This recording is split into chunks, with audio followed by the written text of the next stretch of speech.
Hello YouTube, Bane666 here. Welcome to part 2 where I criticise Rachel, who's a young female journalist. No doubt will be writing for BuzzFeed before we know it with her skills, and I use the term skills very loosely.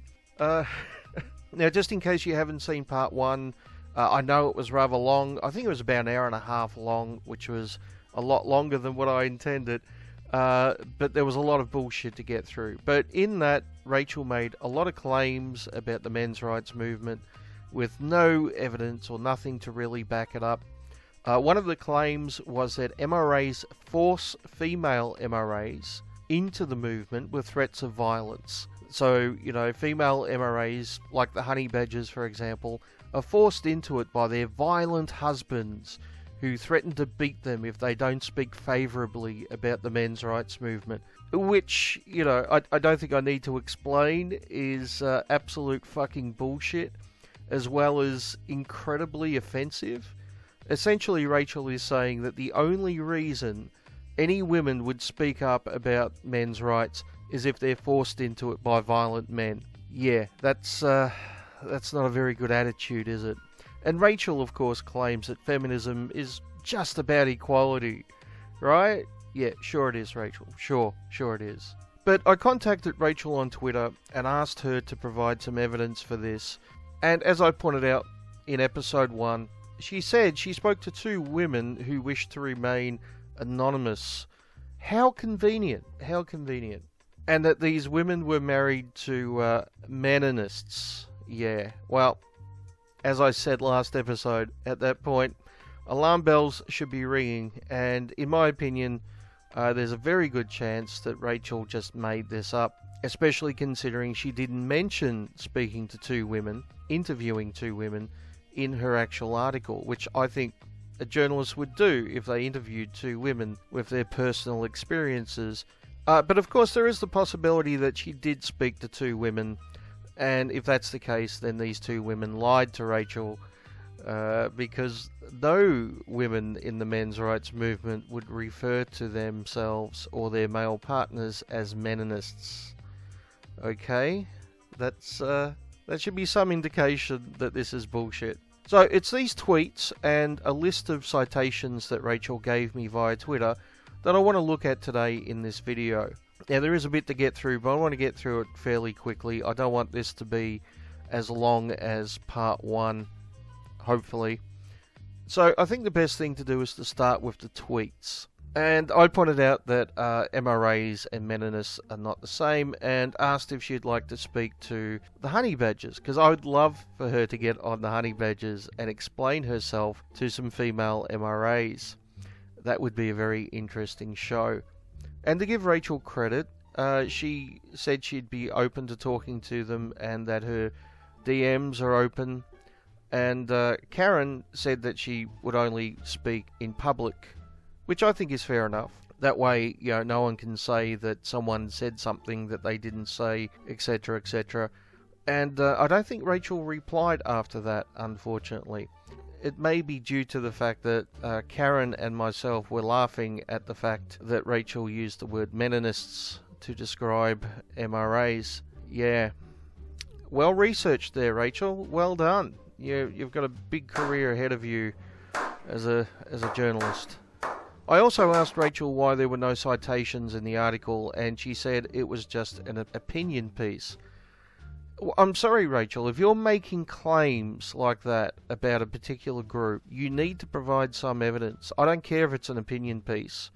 I don't care if it's just at a university newspaper or not. They're public.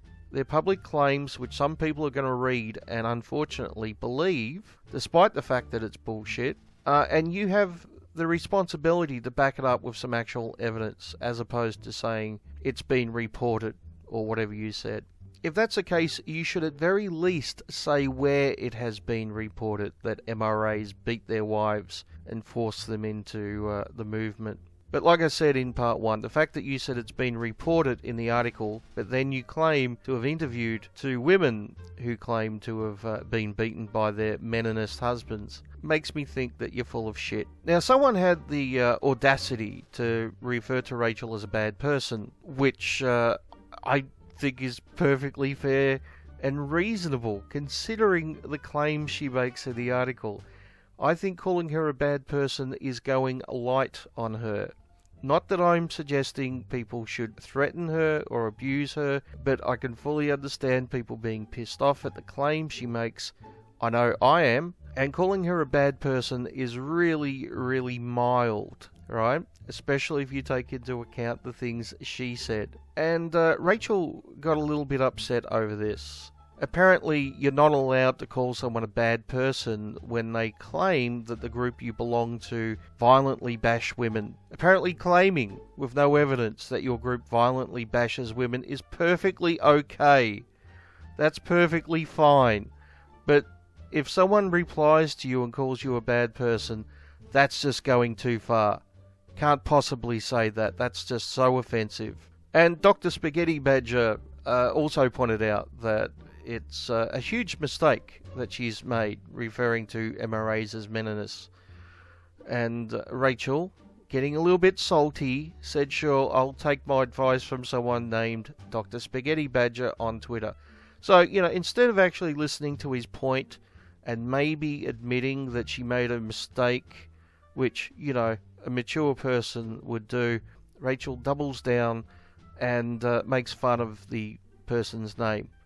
Because, people aren't allowed funny names on Twitter, apparently. I think there's some law against it somewhere or something, That's the 2 things you're not allowed to do on Twitter. Have a strange name and call someone a bad person. Those 2 things, just, too extreme. You can make whatever allegations you want against the men's rights movement, though. That's perfectly fine. But don't dare refer to someone as a bad person or have a strange name. That's just going too far. So at this point, Rachel decided to play victim. I was shocked. I was really, really shocked. She said, for all you men's rights activists visiting my Twitter page to make comments at me for an opinion piece I published a year ago, stop sending me threats and telling me I'm a bad person because I wrote something that challenged your group. Grow up. Well, I think grow up is really good advice, Rachel, and I think you should really take your own advice and grow up. If you want to be a journalist, you are going to take criticism on a regular basis. No matter what you say, no matter how well researched your article might be, and yours wasn't, no matter how fair your article might be to all parties involved, there will still be some people out there, be it justified or not justified, who will criticise you. That is part of your future job. You're going to have to learn to take it. Suck it up, buttercup. This is Peter, and he drinks soy milk in his coffee.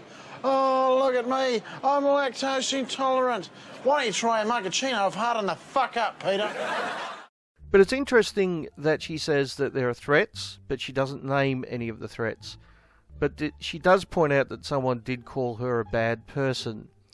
Now, if I was getting threats, as well as being called a bad person, and I was going to talk about it publicly, I would be talking about the threats. I would be spotlighting the threats, not the bad person part. Which makes me think that maybe Rachel didn't get any threats. She just got criticism, and she can't handle criticism because she's a child, let's face it. Once again, it's perfectly okay for her to say whatever the fuck she wants about MRAs, including absolute fucking bullshit, which is backed up by no evidence. That's perfectly fine. Someone calling her a bad person, though, that's just too far. That's too extreme. Clearly, we're living in a patriarchy, and MRAs hate women, right? Maybe all MRAs should be banned from the internet. How dare someone call her a bad person based on her bad journalism? Just going way, way too far. So it's at this point that Liz jumps in on the conversation. She says, men's rights activists laugh my ass off. What are they fighting for? To have the rights that they've had since the dawn of time? Yeah, clearly Liz is a very well-educated feminist who, is just concerned about equality for everyone, and by everyone, excluding men because men are shit, right, Liz? Now, Janet is someone who follows me on Twitter.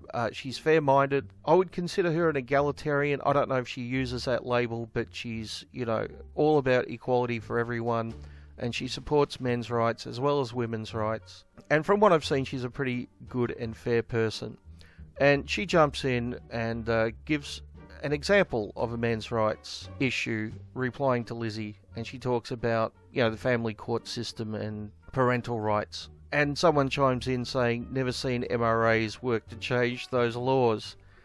Yeah, maybe you should try looking. Then maybe you would see us doing something about that, right? Funny that. Funny you don't see something you don't look for. How strange. Who would have thought that? Janet also says, it's cute that you think it's funny. Perhaps you don't have a son, father, husband, boyfriend, or friend who has been a victim without recourse. Maybe they will think it's funny too. I don't. Men too. MRA. Misandry. And, well said, Janet. Liz says, however, I do have a father and a boyfriend who both feel the men's rights movement is laughable since you asked. Well, how do you know that, Liz, considering you didn't even know what it was a minute ago, and now you know the feelings of your father and your boyfriend? And I have pity on your boyfriend, by the way. Janet replies that, Liz asked what MRAs were fighting for, and she just answered. And she says, do you think it's fair to laugh those things off? And this is the funny part. This is why I'm putting this out. I think you'll get a laugh out of this. Liz says, I think it's fair for everyone to have their own views and opinions, which is why I addressed you respectfully. Yeah, you're not responding to the men's rights movement respectfully, though, are you? Yeah. She goes on to say, and I'm 20 years old, believe it or not. Perhaps you should respect my views too. I feel a common theme of respect for everyone's viewpoints would do well for us all. Yes, everyone's viewpoints except MRAs, of course, because they're laughable, right? How dare men try to stop male suicide? What a joke. Right, Liz? You fucking monster. But of course, once Liz is called out, she reverts to, I'm only 20. Why can't you respect my opinions? Probably because your opinions are fucking ignorant, Liz. And of course, Janet replies, and Liz replies again, saying, respect isn't attacking a young person online for a joke. Yeah, because, male issues like suicide, that's just a joke. Yeah, it's a bit of fun, right? Everyone should have a laugh at that, right, Liz? She goes on to say, I take things in life lightly because I'm young and have the freedom to do so. Something I'm grateful for. Yeah, well, that's good that you have that freedom, Liz. What about men who don't? What about men who are suicidal? What about men who have lost their kids in family court? Do you think, maybe you could have just an ounce of fucking compassion for them? Of course not. You're too busy playing victim, right? How dare someone criticize you for your shitty behavior on the internet? And, once again, this isn't harsh criticism. Janet wasn't abusing her. She wasn't calling her name. She was just pointing out facts. And Liz instantly reverts to, I'm only 20. Why aren't you being respectful to me? Harden the fuck up. There's also this reply to Liz, when Liz asked what MRAs are fighting for. This one says, mostly the right to have sex with any women they choose. Yeah, that's right. When we talk about male suicide, we're actually talking about getting laid. It's a code or something. It's a patriarchy code. When we say, can we have resources for male victims of sexual assault, what we really mean is, where are the sluts? We want to fuck them. It's all a code, right? And feminists are so intelligent that they've figured it out. They've used their superior lady brains to crack the evil MRA code. Yeah, or maybe they're just ignorant cunts. I don't know. Take your pick. I know which one I believe. And of course, this person who happens to be pro Antifa, you know, that non-violent, happy, friendly group that helps old ladies across the road, Antifa, never taken part in any actual violence or anything like that. They're, you know, really mild and friendly. She says, responding to Rachel's initial victim tweet, "They are proving your point. If anything, you have a live specimen to write about in your next piece, and it's not an opinion piece, but something supported by evidence." Yeah, something supported by evidence would actually be good for a change. You know? That would be a first, wouldn't it? But unfortunately, I don't think Rachel has any evidence of abuse, apart from someone saying she's a bad person. Once again, let me point out, if I received abuse, as well as someone saying I'm a bad person, I would be pointing out the abuse. I'd be highlighting the abuse, not the fact that someone called me a bad person. Rachel apparently has the thinnest skin on the entire internet. Yeah, I can't see her having a long career as a journalist. I can only assume that if someone has such a thin skin that they can't take being called a bad person for writing a really offensive opinion piece attacking a group with no evidence, that they must have had a very privileged, sheltered upbringing. I don't know what other explanation there could be. But anyway, let's go on to the citations, because they're quite interesting. Let's start with anti-feminism online. MGTOW, men going their own way. Can you possibly see a problem with this one already? Yeah, MGTOW is not part of the men's rights movement. In fact, this paper makes that point numerous times. It repeats numerous times that there is a major difference between the men's rights movement and the MGTOW movement. Namely that MRAs want to change the system and that MGTOWs want to drop out of the system. So essentially this is a paper about MGTOW, not men's rights activists. Although it does mention men's rights activists, kind of. She does talk about doing research online and going to pick-up artist sites and reading a men's rights manifesto. Not exactly sure what that manifesto is. She doesn't mention it. Hopefully she's not referring to Elliot Rodger, because he wasn't an MRA. She does have a link to an article about him though, so yeah, who knows. And she eventually settled on MGTOW. And to give her credit, she does ask the MGTOWs a lot of questions, and she includes their answers in this paper, which I think is really good. That is, relatively speaking. She's still looking at everything from a feminist point of view. It's still fairly biased. But as far as feminist papers go, it's fairly good, because it does include the actual MGTOW's point of view, as opposed to, you know, just calling them misogynists and rapists or whatever, which is often the case. But like I said, she does mention the men's rights movement, kind of. There's a section in which he's talking about the men's liberation movement from the 70s. She also quotes a paper from Michael Messner repeatedly. Unfortunately, this paper was from 1998, so it's not really that relevant to the modern day men's rights movement, and is more about the men's liberation movement in the 70s. And it talks about sex role theory. I'll put a link below if you want to read the whole paper. But to boil it all down, Messner and the writer of this paper disagree that men are systematically oppressed like women are. Surprise, surprise. Never saw that one coming.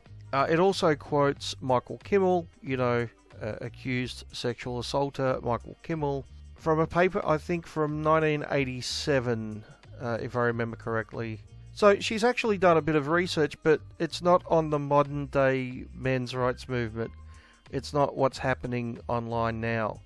It's about the early stages of the men's liberation movement, and it talks about anti-feminism in general and conservative anti-feminists wanting women back in the kitchen, which has nothing to do with the men's rights movement, especially the present day men's rights movement. But most of the paper does focus on MGTOW, And like I said, to give credit where credit is due, it quotes a lot of MGTOWs that she talks to. It has the full quotes. It gives their point of view. And, I have to give credit for that. That's way better than what we normally get from feminist papers. Now, the thing is, reading this paper, though, I don't know how it relates to Rachel's article. Apart from the fact that she mentioned the men's liberation movement in the 70s,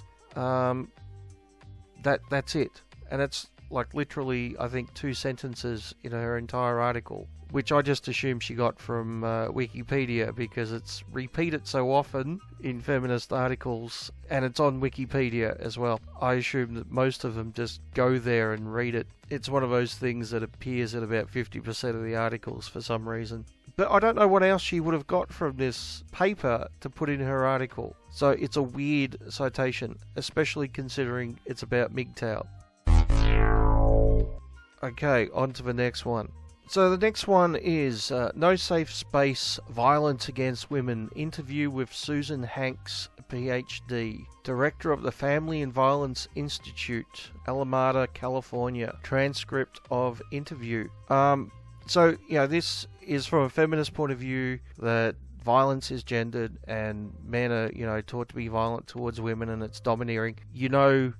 The feminist rhetoric. I'm sure you've all heard it 1,000 times.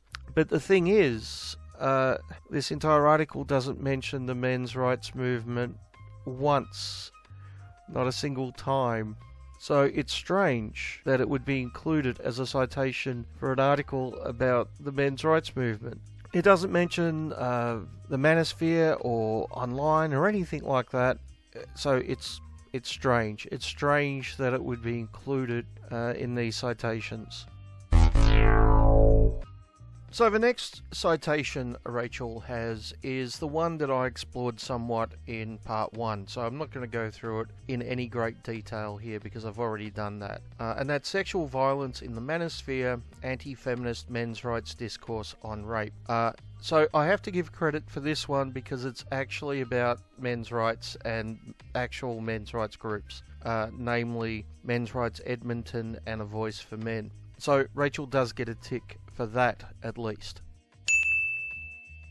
However, the article is extremely biased, and as I pointed out in part 1 in this series, Rachel doesn't even give full context when she refers to Don't Be That Girl posters. She makes it sound like they were made to try to silence female victims of rape. In fact, that's exactly what she said, as opposed to being a response to anti-male posters put out by feminists.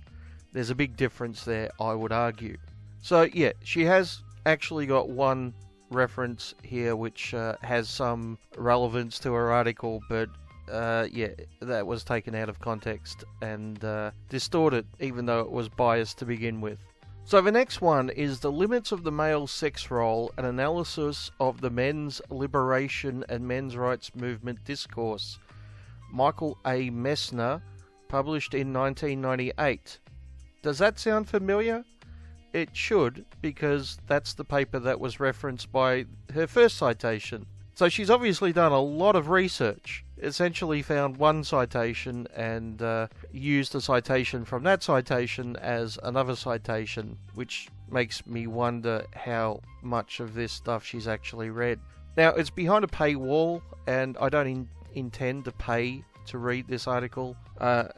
For one thing, it's 20 years old, and I think I read enough of it in the first citation to get a good feel of it anyway. So I'm going to say it's not relevant for Rachel's article. Now, if Rachel disagrees and she thinks that there are parts of this 20-year-old article which are relevant for today's men's rights movement and can prove that MRAs today beat and force their wives into the men's rights movement using violence, by all means, Rachel, by all means, prove me wrong. Now, the interesting thing is not a single citation of Rachel's is of an actual men's rights website. You would think that she might go to at least one or two men's rights websites and to read what they've actually said in their own words and to, judge for herself as opposed to reading a handful of papers which aren't even about the men's rights movement, with the exception of one. So yeah, your research is outstanding, Rachel. You deserve some kind of award. That is, if there were awards given out for bad journalism. Now, you may have noticed that I have missed out on one of Rachel's citations here, the second one, and that's because I'm saving it until after my end credits. I figure this one deserves a little bit more attention. I think I'm going to read the first couple of pages to you and just stop and respond every now and again. Spoilers, it's not relevant to her article.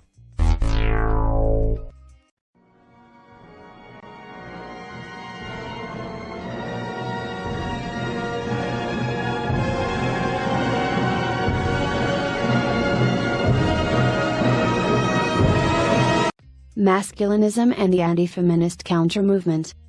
Abstract.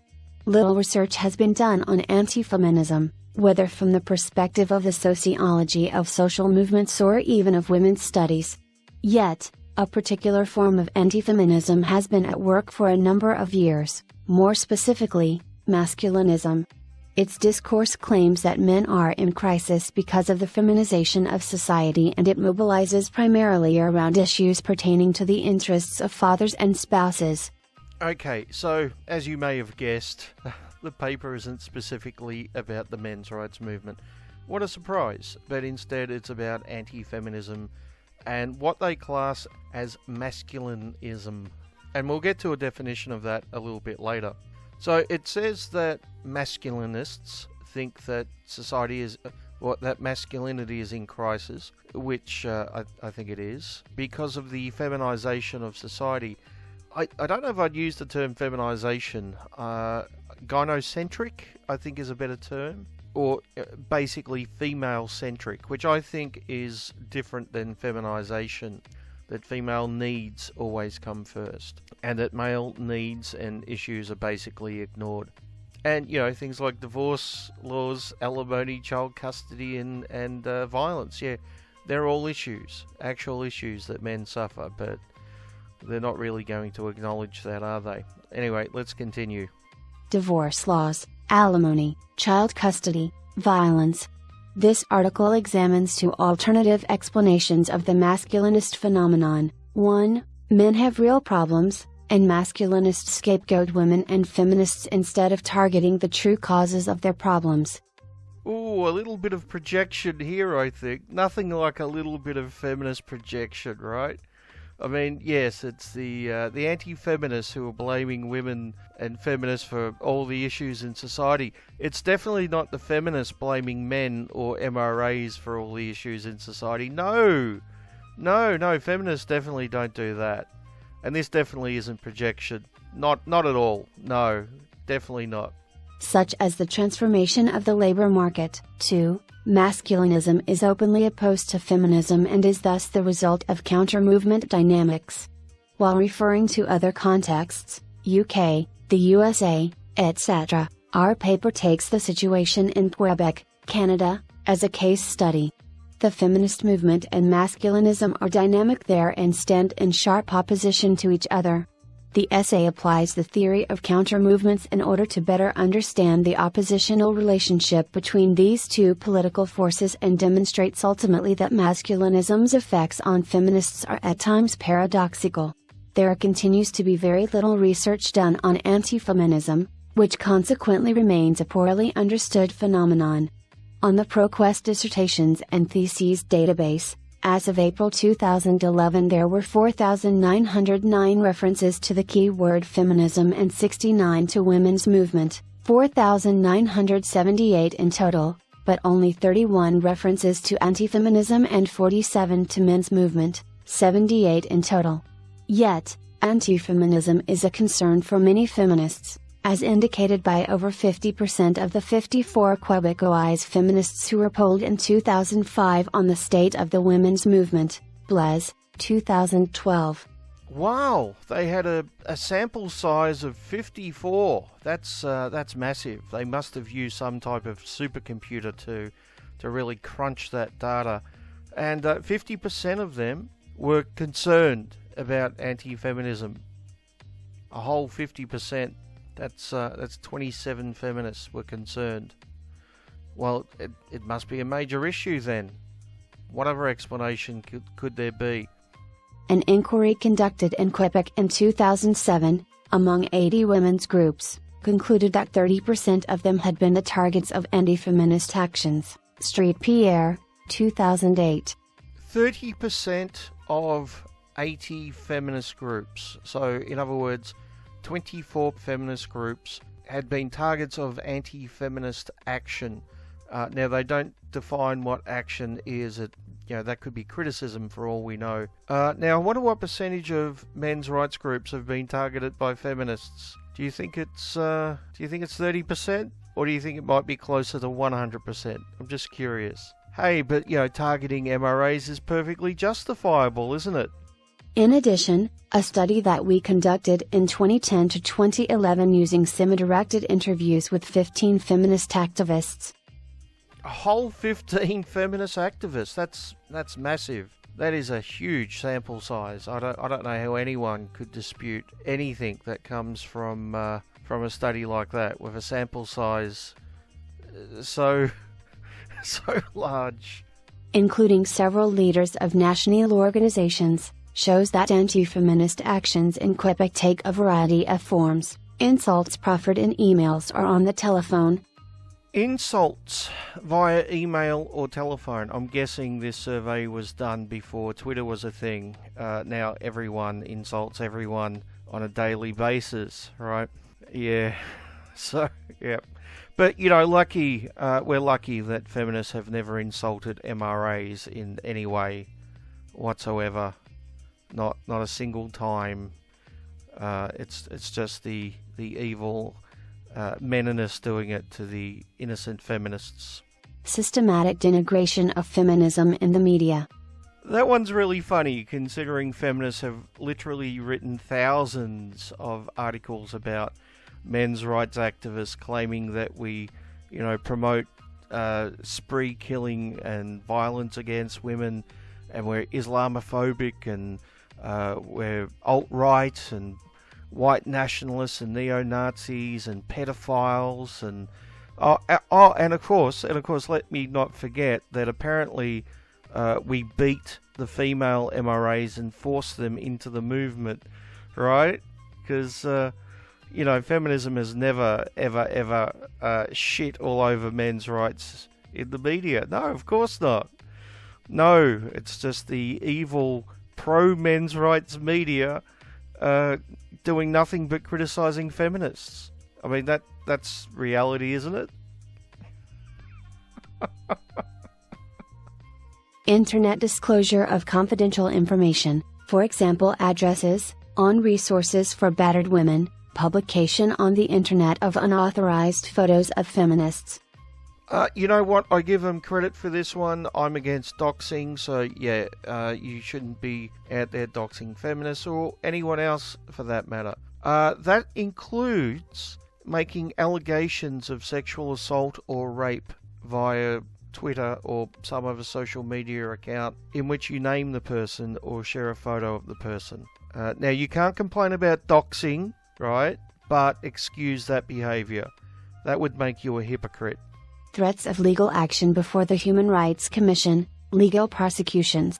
Well, if there's good reason to have legal action or to take you before the Human Rights Commission because you're excluding men in some way, how is that a problem? I'm not exactly sure how that's a problem. I think that would be a good thing, right? Anti-choice vigils in front of abortion clinics. Okay, exactly how is that anti-feminist? It's probably more likely to be a religious group, right? Invitations launched on the internet to disrupt feminist events and actual disruptions of such events. Street Pierre, 2008. Now that one is fucking hilarious, considering men's rights groups can't have a conference or a meeting or screen a movie without feminist protests trying to shut it down. I mean, for fuck's sake, come on. Attempts to enter women-only spaces. This is another one that's funny because feminists demand that men's spaces be open to women. And if they're not, then it's sexist, right? They hate women. And you're not allowed to have male-only spaces. While at the same time, they demand female-only spaces. Now, you can't have your cake and eat it too. Either all spaces are gender neutral, or both men and women should be able to have their own spaces. Take your pick and stick with it, right? I mean, for fuck's sake, the Boy Scouts are now open to girls, but the Girl Scouts are still girls only, for example. Complaints lodged with the police for discrimination against men. Why is that an issue? If men are being discriminated against, then what? They shouldn't do anything about it? I guess not in the feminist utopia. Graffiti on buildings of feminist organizations. Nails strewn over the parking lot of a feminist organization. Several of the interviewees had received death threats or were aware of such threats being made. Following the denunciation of a piece of sexist publicity, a feminist received an email expressing the wish that she die in a fire. A women's center received a number of telephone threats framed in these terms: "We will shoot you, the female workers." Another group received telephone messages from a man who simply said, "I want to kill you." Now, for the record, I think vandalism is wrong, as are death threats. And when I say I think death threats are wrong, that includes the death threats made towards Erin Pitsey in the 80s by feminist groups. You know, when she had to get her mail going to the police because she was afraid of getting a bomb in the mail. Speaking of bomb threats, the first International Men's Rights Conference received bomb threats from feminists. So, you know, once again, this isn't a one-way street. This isn't the evil men doing it to the poor, helpless feminists. There are many, many feminists out there who are just as guilty. There are radicals on all sides. Okay, so let's jump ahead a bit and look at a different part of this paper.